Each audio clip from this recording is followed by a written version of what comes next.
મોટી સંખ્યામાં પોલીસ ભરતીને તાલીમબદ્ધ કરવાની ક્ષમતા નથી. આઈએસઆઈએસ જેવી આતંકી સંસ્થાઓની પ્રવૃત્તિ પર છે બાજ નજર. રાજ્ય પોલીસ વડાએ કર્યો સ્વીકાર.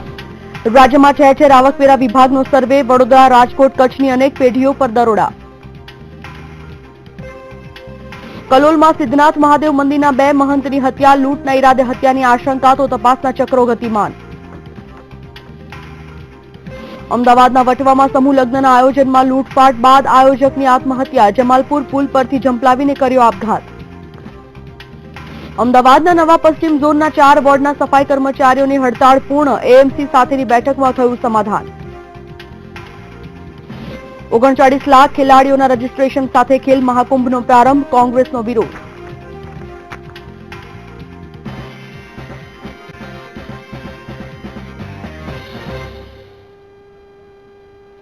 નમસ્કાર, આજે ગુજરાત સાથે હું છું સંજીવની. સમાચાર વિગતવાર જોઈએ. રાજ્યમાં પોલીસ વિભાગમાં આગામી દિવસોમાં 17,000 ભરતીનું આયોજન કરવામાં આવ્યું છે, પરંતુ આટલી મોટી સંખ્યામાં તેમને તાલીમબદ્ધ કરવાની ક્ષમતા ગુજરાત પોલીસ પાસે નથી, તેમ રાજ્યના પોલીસ વડા પીપી પાંડેએ સ્વીકાર્યું છે. તો રાજ્યમાં આઈએસઆઈએસ જેવી આતંકી સંસ્થાઓની શંકાસ્પદ પ્રવૃત્તિને ધ્યાને લઈ દરિયાઈ અને સરહદી સુરક્ષા ઉપર બાજ નજર રાખવામાં આવી રહી છે.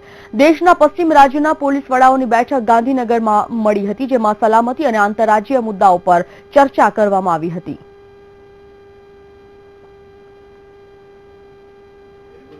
અમને પૂરા વિશ્વાસ છે કે અમારા જે બોર્ડરિંગ રાજ્યો છે, બોર્ડરિંગ જિલ્લાઓ છે, એકબીજાની વચ્ચે હવે વધારે કોઓપરેશન અને કોઓર્ડિનેશન થઈ શકશે, કેમ કે આપને ખબર છે કે હવે ટ્રાન્સપોર્ટ અને કમ્યુનિકેશન વધી જવાથી ગુનેગારો એક કોઈ રાજ્ય સુધી સીમિત રહ્યા નથી. તો એ પરિસ્થિતિને પહોંચી વળવા અમારી ચર્ચાઓ ચાલુ છે અને અમે એમાં ભવિષ્યમાં શું પગલાં લઈ શકીએ, એકબીજાને કેવી રીતે મદદરૂપ થઈ શકીએ, કેવી રીતે ડેટા શેરિંગ કરીએ, ઇન્ફોર્મેશન શેરિંગ કરીએ, રાષ્ટ્રને અને રાજ્યને વધારે સુરક્ષા આપી શકીએ, એ વિશે અમારી ચર્ચાઓ ચાલુ છે. તો રાજ્યના પોલીસ વિભાગમાં આગામી દિવસોમાં 17,000 ભરતીનું આયોજન કરાયું છે, પરંતુ આટલી મોટી સંખ્યામાં તેમને તાલીમબદ્ધ કરવાની ક્ષમતા ગુજરાત પોલીસ પાસે નથી, તેમ રાજ્યના પોલીસ વડા પીપી પાંડેએ સ્વીકાર્યું છે. આ જ વિષય પર વાતચીત કરીએ. ફોન લાઈન પર જોડાઈ ગયા છે વીટીવી સંવાદદાતા હિતલ પારેખ. હિતલ, જે રીતે અત્યારે પીપી પાંડેએ જણાવ્યું છે કે 17,000 ભરતી માટે, પરંતુ જે ક્ષમતા જોઈએ તે ક્ષમતા અત્યારે નથી. પશ્ચિમ રાજ્યના પોલીસ વડાની એક બેઠક પણ યોજાઈ હતી અને આમાં પીપી પાંડેએ સ્વીકાર્યું હતું. શું મહત્વની વિગતો?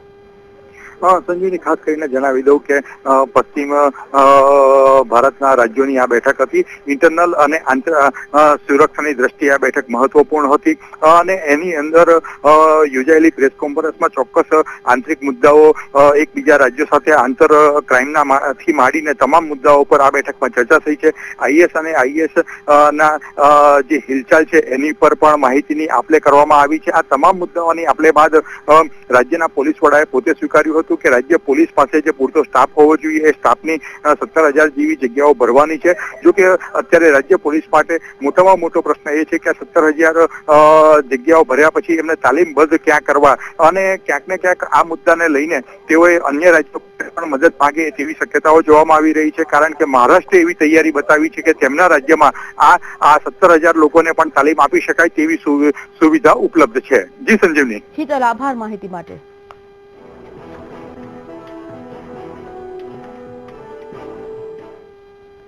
આગળ વાત કરીએ. એક તરફ રાજ્યમાં આઈટીનું સર્ચ ઓપરેશન પૂરજોશમાં ચાલી રહ્યું છે. ઠેર ઠેર કાળું નાણું બહાર લાવવા કવાયત હાથ ધરવામાં આવી રહી છે.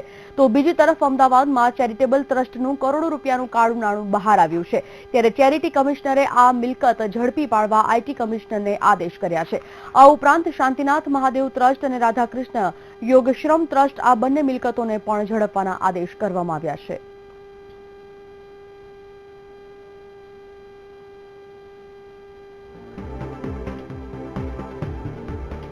તો એક તરફ રાજ્યમાં આઈટીનું સર્ચ ઓપરેશન પૂરજોશમાં ચાલી રહ્યું છે, ત્યારે ઠેર ઠેર કાળું નાણું બહાર લાવવા અત્યારે કવાયત હાથ ધરવામાં આવી રહી છે. તો બીજી તરફ અમદાવાદમાં ચેરિટેબલ ટ્રસ્ટનું કરોડો રૂપિયાનું કાળું નાણું બહાર આવ્યું છે. ત્યારે ચેરિટી કમિશનરે આ મિલકત ઝડપી પાડવા આઈટી કમિશનરને આદેશ પણ કરી દીધા છે. આ ઉપરાંત શાંતિનાથ મહાદેવ ટ્રસ્ટ અને રાધાકૃષ્ણ યોગશ્રમ ટ્રસ્ટ, આ બંને મિલકતોને પણ ઝડપવાના આદેશ કરવામાં આવ્યા છે.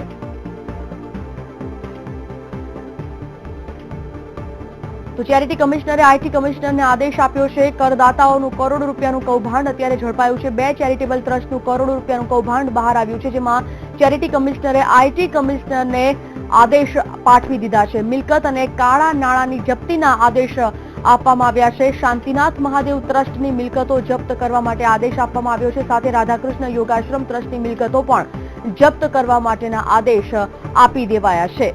મહત્વપૂર્ણ છે કે ચેરિટી કમિશનરે આઈટી કમિશનરને આ આદેશ પાઠવ્યા છે.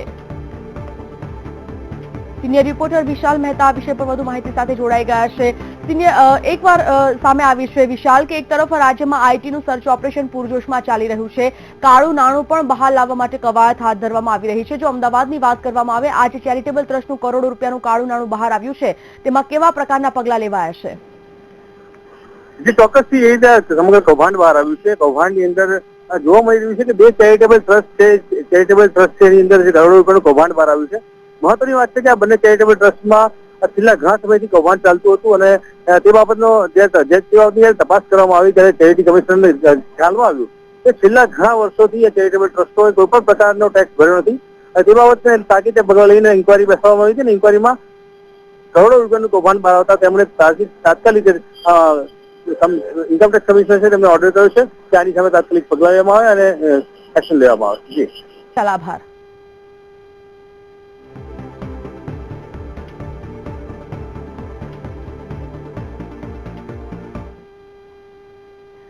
વડોદરાના સુકાન અનંતા બિલ્ડર ગ્રુપ પર આજે ઇન્કમટેક્સ વિભાગે તવાઈ બોલાવી છે. શહેરમાં મોટું નામ ધરાવતી સુકાન અનંતા ગ્રુપની 10 જેટલી સાઇટો પર આજે ઇન્કમટેક્સ ઝોન 5ના અધિકારીઓએ સર્ચ ઓપરેશન હાથ ધર્યું હતું. ઉલ્લેખનીય છે કે આ સર્ચ ઓપરેશનમાં મોટી કરચોરી બહાર આવે તેવી શક્યતા છે.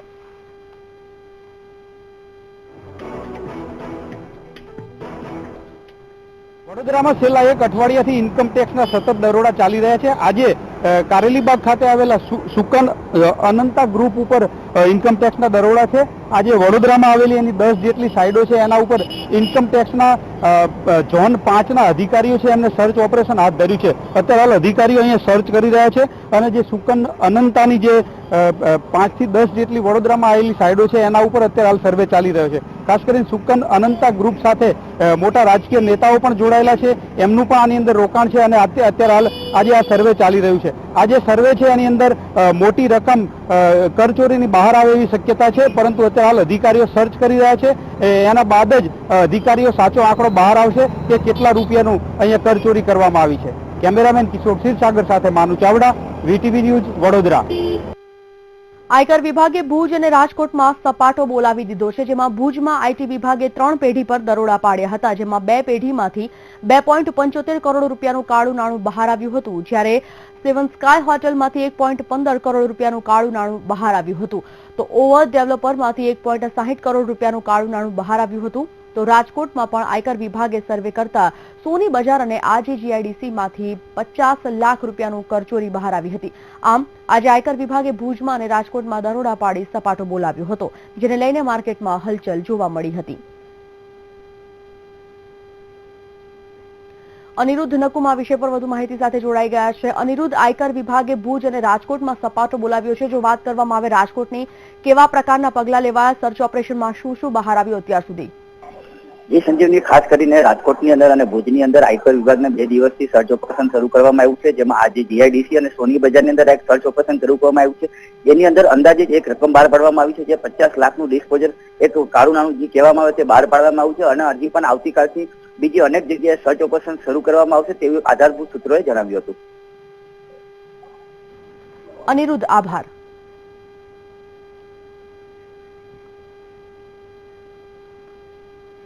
ગાંધીનગરના કલોલમાં આવેલા મહાદેવના મંદિરમાં 2 પૂજારીની કરપીણ હત્યા કરાઈ છે, જેને લઈને સમગ્ર વિસ્તારમાં ચકચાર મચી જવા પામી હતી. ત્યારે આ ડબલ મર્ડરને લઈને અનેક સવાલો પણ ઉભા થયા છે. શું છે સમગ્ર ઘટના? જોઈએ આ રિપોર્ટમાં. ગાંધીનગરના કલોલમાં ખેલાયો ખૂની ખેલ. જી હા, કલોલના સઈજ ગામે 2 મહંતની હત્યા કરાઈ. ઈશ્વરગીરી મહારાજ અને દિલીપગીરી મહંત પીચનાથ મંદિરના મહંત હતા, જેની સોમવારે કુહાડીના ગામ મારીને હત્યા કરવામાં આવી હતી, જેને લઈને ગામમાં ચકચાર મચી જવા પામી છે. કોણે કરી હતી હત્યા અને શા માટે મહંતની હત્યા કરવામાં આવી? આવા અનેક સવાલો ઊભા થઈ રહ્યા છે. જો કે સમગ્ર મામલે પોલીસ તપાસ કરી રહી છે. કોઈ અજાણ્યા ઇસમોએ ઘાતકી હત્યા કરેલ છે તથા સામાન્ય વેરવિખેર કરેલ છે અને આ બાબતે ઝીણવટપૂર્વકની તપાસ ચાલી રહેલ છે. અહીંયા લગભગ બનાવ તો રાતનો બનેલો છે, પણ અમને જાણ થઈ લગભગ 5:30 વાગે, બરોબર.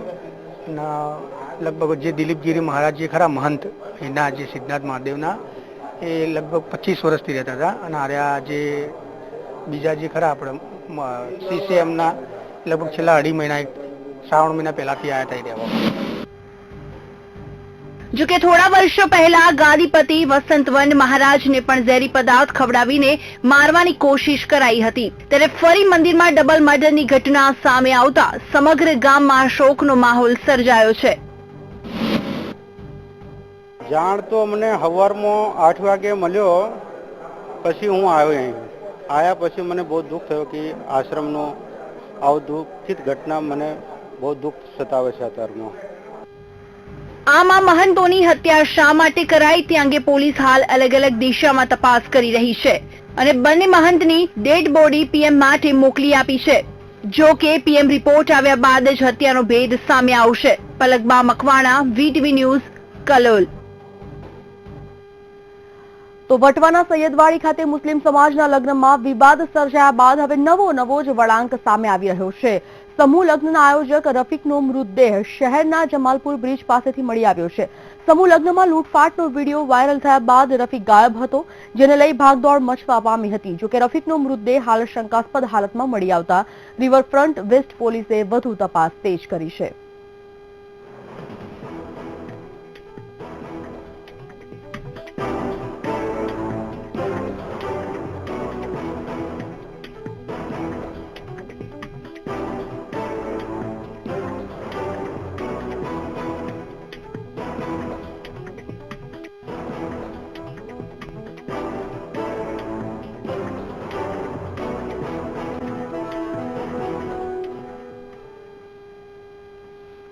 તો અમદાવાદમાં એક લગ્ન પ્રસંગમાં લૂંટફાટના દ્રશ્યો સર્જાયા હતા. રહસ્યમય સંજોગોમાં આયોજકનો મૃતદેહ મળી આવ્યો છે.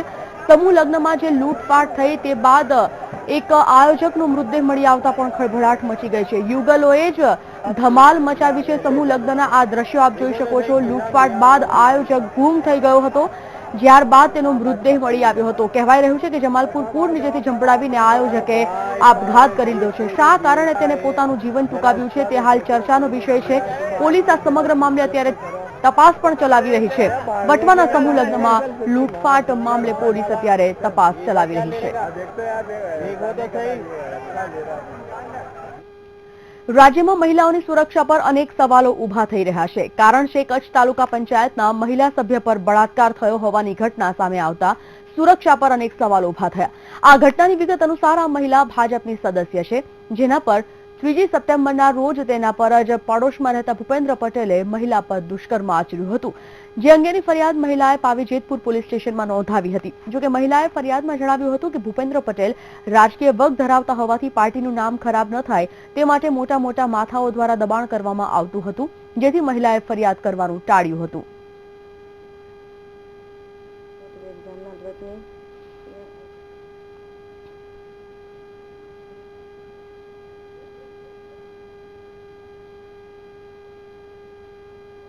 તેઓના ઉપર તારીખ 3/9/16 રોજ તેમની પાડોશમાં રહેતા ભૂપેન્દ્ર હસરતભાઈ સુરાની પટેલ નામના શખ્સે બળાત્કાર ગુજારેલ હતો અને ભોગ બનનારે ગઈકાલે પાવી જેતપુર પોલીસ સ્ટેશનમાં બળાત્કારની ફરિયાદ નોંધાવેલ છે. અને બનાવ ગઢશીશા કચ્છ પૂર્વ માંડવી તાલુકાનો હોય અને એ બાબતે અમે અહીંયા પાવી જેતપુર પોલીસ સ્ટેશને 0 નંબરથી ફરિયાદ દાખલ કરી અને આગળની કાર્યવાહી કરેલ છે. હાલ તો પોલીસે ભૂપેન્દ્ર પટેલે વિરુદ્ધ દુષ્કર્મ અને એટ્રોસિટી એક્ટ મુજબ ફરિયાદ નોંધીને આગળની કાર્યવાહી હાથ ધરી છે. આમ એક તરફ રાજ્યમાં મહિલાઓની સુરક્ષાને લઈને મોટી મોટી વાતો કરવામાં આવી રહી છે, ત્યારે ખુદ ભાજપની જ એક મહિલા સદસ્ય સાથે દુષ્કર્મની ઘટના સામે આવતા રાજ્યમાં મહિલાઓની સુરક્ષા સામે સવાલો ઉભા થયા છે. તો બીજી બાજુ આરોપી ઉચ્ચ રાજકીય વગ ધરાવતો હોવાથી રાજકીય ક્ષેત્રે પણ ખળભળાટ મચી જવા પામ્યો છે.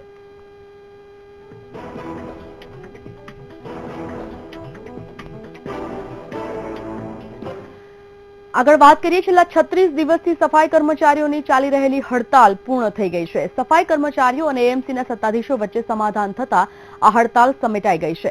મહત્વનું છે કે નવા પશ્ચિમ ઝોનના સરખેજ, મક્તમપુરા, જોધપુર, વેજલપુર વોર્ડના કર્મચારીઓ છેલ્લા 36 દિવસથી હડતાળ પર ઉતરી ગયા હતા અને ઉગ્ર પ્રદર્શનો કરતા જોવા મળ્યા. જો કે આજે એએમસીના અધિકારીઓ અને કર્મચારીઓ વચ્ચે સમાધાન થતા કર્મચારીઓએ પોતાની હડતાળ પાછી ખેંચી છે.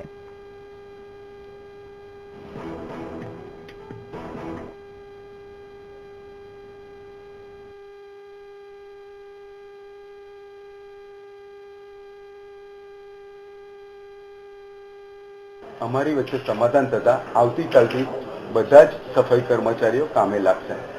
ખાસ કરીને સફાઈ કામદારોના પ્રશ્નોના સંદર્ભમાં એમના જે પ્રશ્નો છે એને 3 મહિનામાં અમે અમારા રાજ્ય સરકાર સાથે, મોવડી મંડળ સાથે ચર્ચા વિચારણા કરીને સકારાત્મક રીતે વધુમાં વધુ એમના પ્રશ્નોને ન્યાય આપી શકીએ એ સંદર્ભમાં અમે પોઝિટિવ અભિગમ રાખીને એમના પ્રશ્નોની નિરાકરણ લાવવાનો પ્રયાસ કરીશું.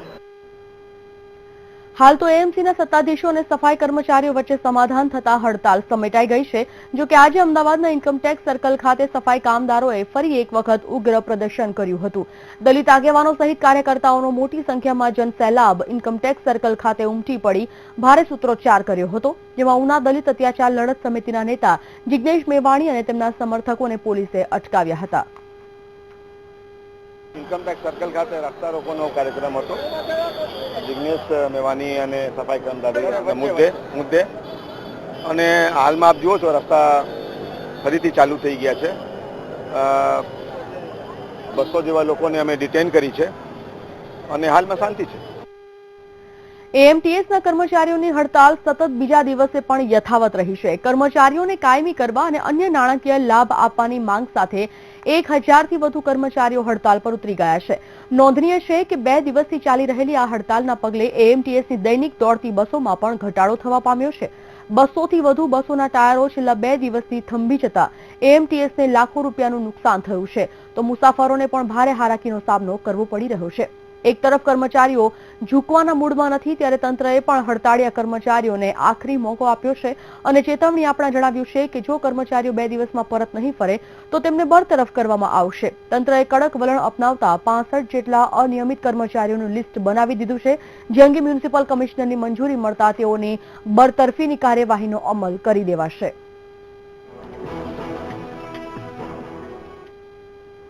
કંટ્રોલરો, વર્કશોપમાંથી હેલ્પરો और ड्राइवरों ने कंडक्टर तरीके फरज बजाइए थे और बसों में लोगों प्रवासियों ने हालांकि ना पड़े एना लीधे आपने हाल पूरती व्यवस्था गोठवी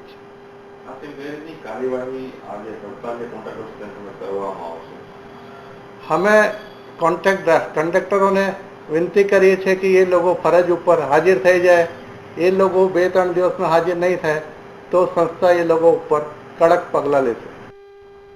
રાજ્યમાં એક સાથે 3 જિલ્લામાં આગ લાગી હોવાની ઘટના સામે આવી છે. આ તરફ અમદાવાદના અમરાઈવાડી વિસ્તારમાં આવેલા પ્લાસ્ટિકના ગોડાઉનમાં આગ લાગી હતી. 10 ફાયર ફાઈટર દ્વારા આગને કાબૂમાં લેવાના પ્રયાસો હાથ ધરાયા હતા, તો બીજી તરફ વલસાડના પારડીમાં ટ્રક અને કારનો અકસ્માત થતા બંને વાહનોમાં આગ લાગી હતી. તો સુરતના વરાછા વિસ્તારમાં સીતાનગર સોસાયટીના એક મકાનમાં ગેસનો બાટલો ફાટતા અચાનક આગ લાગી. આગને પગલે સમગ્ર વિસ્તારમાં અફરાતફરીનો માહોલ સર્જાયો હતો.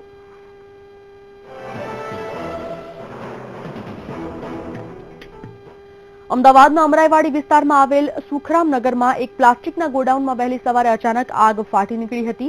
આગે જોતજોતામાં વિકરાળ સ્વરૂપ ધારણ કરી લીધું હતું. આગ પર કાબુ મેળવતા ફાયર બ્રિગેડના જવાનોને 6 થી 7 કલાક લાગ્યા હતા. જે પ્રકારે ગોડાઉનનું સ્ટ્રક્ચર ઊભું કરવામાં આવ્યું હતું તેના કારણે આગ પર કાબુ મેળવવામાં મુશ્કેલી ઊભી થઈ હતી.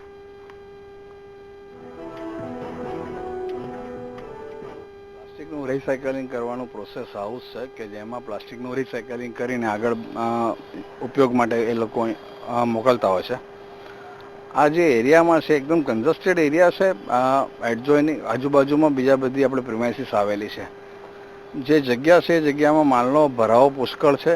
અંદર એન્ટ્રી એપ્રોચ ટફ છે અને પ્લાસ્ટિક મટીરિયલના કારણે જે એની ટેકનિકલ વ્યાખ્યા બનતી હોય એ પ્રમાણેની ગરમી પેદા થાય ને પાણી અંદર બહુ ઓછું ઉતરે. ગરમી વધુ ને વધુ અંદર ને અંદર રહે જો વેન્ટિલેશન પ્રોપર ના હોય તો. એટલે અલગ અલગ જગ્યાએથી વેન્ટિલેશન કરી અને સ્મોક એક્ઝોસ્ટ કરાવવાની કાર્યવાહી ચાલી રહી છે. સવારે મેસેજ મળ્યા પછી 10 ફાયર ફાઇટિંગ વ્હીકલ્સ કામ કરી રહ્યા છે. મળતી માહિતી મુજબ વહેલી સવારે આ આગ લાગી હતી, જે અંગે જાણ થતા ફાયર વિભાગની ટીમ તાબડતોડ ઘટના સ્થળે પહોંચી ગઈ હતી અને 10 જેટલા ફાયર ફાઇટર સાથે ફાયર વિભાગના 80 થી વધુ જવાનોએ આગ બુઝાવવા કામગીરી હાથ ધરી હતી. ગોડાઉનમાં કોઈ જ પ્રકારના વેન્ટિલેટરની પણ વ્યવસ્થા રાખવામાં નહોતી આવી. ગોડાઉનમાં અંદર જવાના રસ્તામાં જ ગોડાઉનના માળનો ભાગ તૂટી પડતા રસ્તો બંધ થઈ ગયો હતો અને તેથી ફાયરના જવાનો આગ સુધી પહોંચી શકતા ન હતા, જેને કારણે આસપાસની ફેક્ટરીઓની દિવાલ તોડીને ગોડાઉનમાં પાણીનો મારો કરવો પડ્યો. એક્ઝિટ બંને એક જ છે. જ્યાં પાછળથી એપ્રોચ છે ત્યાં બીજી અલગ પ્રિમાઇસીસ પડે છે. લોડ બેરિંગ સ્ટ્રક્ચર પ્રોપર નથી અને વચ્ચે અલગ અલગ ઝાડ હોવાથી ઝાડના કોલમ બીમ ફાટી ગયા છે અને સ્ટ્રક્ચર ખાસું એવું ડેમેજ થયેલું છે. આજુબાજુની પ્રિમાઇસીસ પણ આ આગની ગરમીને કારણે ડેમેજ થયેલી છે, એટલે અત્યારે બિલ્ડિંગ જોખમી થઈ ગયું છે. વાત કરીએ અમદાવાદની તો ઉચ્ચ શિક્ષિત પરિવારના બાળકનો કેસ હાઈકોર્ટમાં પહોંચ્યો છે. સભ્ય સમાજની આંખો ઉઘાડતી સંવેદનશીલ ઘટના કોર્ટના દ્વારે પહોંચી છે. 11 માસની બાળકીને રાખવાનો માતા પિતાએ ઇનકાર કર્યો છે. બીજા લગ્ન કરવા માટે માતા બાળકીને રાખવા તૈયાર નથી તો ડોક્ટર પિતા પણ 11 માસની દીકરીને રાખવા તૈયાર નથી. આ કેસ હાઈકોર્ટમાં પહોંચતા કોર્ટે માતા પિતાને વેધક સવાલો કર્યા છે. મા વગર બાળકી કેમ જીવશે તે વિચાર્યું છે? મા વગરના બાળકોને પૂછો કે મા શું કહેવાય. દંપતીએ છૂટાછેડા માટે અરજી કરી છે. લગ્નેતર સંબંધને લઈ પતિએ છૂટાછેડાની અરજી કરી છે.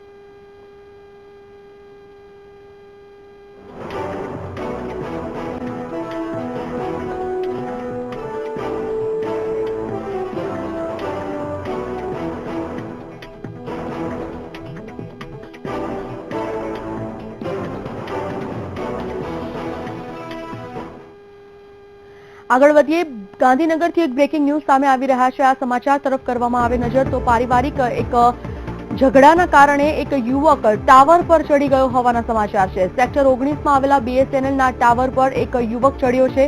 ફાયર બ્રિગેડની ટીમ આ યુવકને નીચે ઉતારવા માટે અત્યારે જહેમત ઉઠાવી રહી છે. મહત્વપૂર્ણ છે કે આ યુવકે આ જે પગલું ભર્યું છે તેનું કારણ છે તેના આંતરિક ઘરના ઝઘડા. ઘર કંકાસથી કંટાળીને પારિવારિક ઝઘડાને કારણે આ યુવકે આ પગલું ભર્યું છે. ગાંધીનગરના સેક્ટર 19 માં આવેલા BSNLના ટાવર પર આ યુવક ચડી ગયો છે. હાલ ફાયર ફાઇટરની ટીમ, ફાયર બ્રિગેડની ટીમ અત્યારે ઘટના સ્થળે છે અને આ યુવકને નીચે ઉતારવા માટેના પ્રયત્નો ચાલી રહ્યા છે. હિતલ પારેખ VTV સંવાદદાતા વિષય પર ફોન લાઈન પર જોડાઈ ગયા છે. હિતલ, આખો મામલો શું છે? પારિવારિક ઝઘડો છે. ટાવર પર ચડેલો વિજય નામનો યુવક છે, સેક્ટર 19 માં સર્બન ક્વાર્ટર્સમાં રહે છે અને એ ડ્રાઈવર તરીકેની નોકરીની ફરજ બજાવે છે. જોકે તેની પત્ની સાથે તેને લાંબા સમયથી કંઈક ને કંઈક મુદ્દા પર તકરાર ચાલતી હશે અને તેના કારણે ટાવર પર ચડીને હવે સુસાઇડ કરવાની વાત કરી રહ્યો છે અને સમાધાન કરવું હોય તો તેના સાસુ સસરાને બોલાવવાની વાત છે. એટલે અત્યારે તો સાસુ સસરાને બોલાવવામાં આવી રહ્યા છે અને તેમની સાથે સંવાદ કરીને તેને ઉતારવાનો પ્રયત્ન ચાલી રહ્યો છે. એટલે ચોક્કસ એવું કહી શકાય કે પોતાનો પારિવારિક ઝઘડો જે છે એ મોબાઈલ ટાવર ઉપર થી સમાધાન કરવાની ભૂમિકામાં આ યુવક આવ્યો છે. જી હિતલ, આભાર.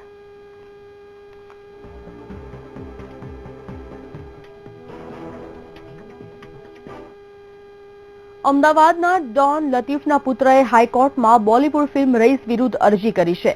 અરજદારનો આરોપ છે કે રઈસ ફિલ્મમાં લતીફના જીવનને ખોટી રીતે દર્શાવાયું છે, જેમાં જવાબદારો સામે FIR નોંધવાની અરજી કરવામાં આવી છે. ત્યારે આ મામલે હાઈકોર્ટે ક્રાઇમ બ્રાન્ચને તપાસના આદેશ આપી દીધા છે.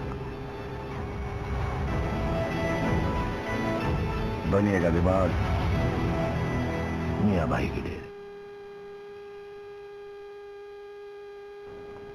મુખ્યમંત્રી વિજય રૂપાણી પાલનપુર પહોંચ્યા હતા. ભાજપના કાર્યકરો દ્વારા તેમનું ભવ્ય સ્વાગત પણ કરવામાં આવ્યું. તો વિજય રૂપાણીએ રાજ્યના ખેલ મહાકુંભનું ઉદ્ઘાટન કર્યું હતું. વર્ષ 2015-16માં 24.80 લાખ ખેલાડીઓએ મહાકુંભમાં ભાગ લીધો હતો, તો આ વર્ષે 39 લાખથી વધુ ખેલાડીઓએ રજીસ્ટ્રેશન કરાવ્યું છે. 40,000થી વધુ ખેલાડીઓએ રાજ્યકક્ષાની સ્પર્ધામાં ભાગ લીધો છે. તો 7 વય જૂથમાં 30 રમતો અને 505 સ્પર્ધા યોજાશે. 2015-16માં પોસ્ટલ વિભાગે રોકડ પુરસ્કાર ચૂકવ્યો હતો તો 2015-16માં 30.50 કરોડનો પુરસ્કાર ચૂકવ્યો હતો.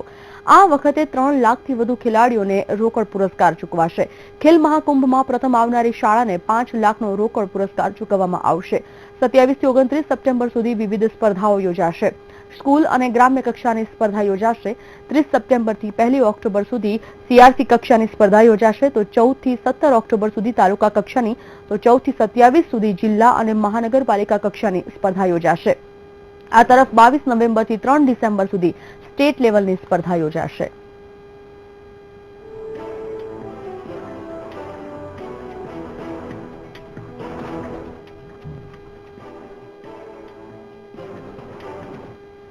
ગ્લોબલ વોર્મિંગની અસર સૌથી વધુ ખેતીવાડી અને પાકોને થતી હોય છે, જેના પગલે હવે રાજ્ય સરકારે સમગ્ર રાજ્યમાં વેધર સ્ટેશનો સ્થાપવાની યોજના બનાવી છે અને તેના માટે હૈદરાબાદની એક કંપનીને કોન્ટ્રાક્ટ પણ સોંપવામાં આવ્યો છે.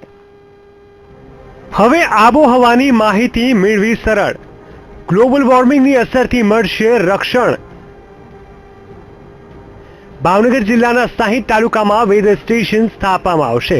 આ વેધર સ્ટેશનમાં આબોહવાને લગતી તમામ માહિતી મળી રહેશે, જેમાં કયા વિસ્તારમાં કેવા પ્રકારની હવા છે તેમજ ક્યાં કેટલો વરસાદ પડ્યો, ક્યાં દુષ્કાળ જેવી સ્થિતિ સર્જાઈ શકે તેમ છે તે તમામમાં માહિતી મળી શકશે. વેધર સ્ટેશનથી ફાયદો એ થશે કે દર 10 કિલોમીટરના અંતરે આપણે એક વેધર સ્ટેશન દરેક તાલુકામાં બનાવવાના છે. એના કારણથી એ 10 કિલોમીટરની રેન્જની અંદર વાતાવરણ કેવું હશે, વેધર કેટલો વરસાદ હશે, કેટલી હ્યુમિડિટી છે, કેટલું ટેમ્પરેચર છે, હવાની ગતિ, પવનની ગતિ કેટલી છે, વિન્ડ વેલોસિટી, એ બધું આપણે એના પરથી જાણી શકીશું. જિલ્લામાં પીવાના પાણી અને સિંચાઈના પાણી માટે એક મહત્વનો સ્ત્રોત શેત્રુંજી ડેમ છે. જોકે આ વર્ષે ટકાવારીના દ્રષ્ટિએ ભલે વરસાદ પૂરો થયો હોય, પરંતુ તળાવો અને ડેમો હજુ પણ નહીવત કહી શકાય તેટલું જ પાણી છે. હવે વેધર સ્ટેશનમાં આબોહવાને લગતી તમામ માહિતીઓ મળી રહેશે, ત્યારે કેટલો ફાયદો થશે ને કેવા પાકો વધુ લઈ શકાશે તે તો સમય જ કહેશે. નીતિન સોની, વીટીવી ન્યૂઝ, ભાવનગર. તો આજે ગુજરાતમાં અત્યારે બસ આટલું જ. નમસ્કાર.